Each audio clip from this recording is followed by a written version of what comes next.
Kuldīgas novada pašvaldība ir ļoti mūsdienīga pašvaldība, jo mēs cenšamies strādāt un darīt visu, lai patiešām mēs būtu e-vidē un lai e-vide būtu pieejama arī mūsu iedzīvotājiem.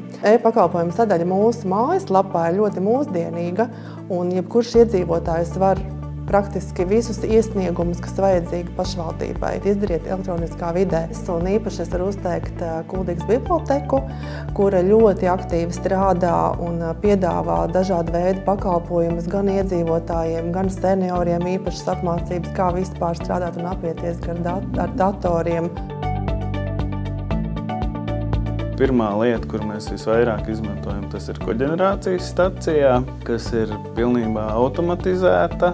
Un otra lieta ir telemetrijas pakalpojumi, ko mēs izmantojam ēku siltummezglos. Mēs iedzīvotājiem arī dodam tādu iespēju veikt izmaiņas siltummezglu regulēšanā. Un līdz ar to viņiem ir iespēja arī samazināt savus rēķinus. Mums ir ļoti daudz kameras. Šīs kameras ir sasaistītas vienotā tīklā, un tas ir ļoti būtiski, jo tas ir iedzīvotāju drošībai.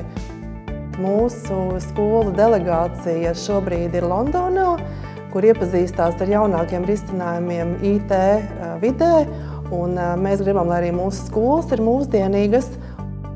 Runājot par e-vidi, ir tā, ka es arī pati ļoti aktīvi strādāju e-vidē ikdienā. Man iedzīvotāji raksta uz e-pasta, tā ka būtībā arī es esmu ļoti viegli sasniedzama e-vidē.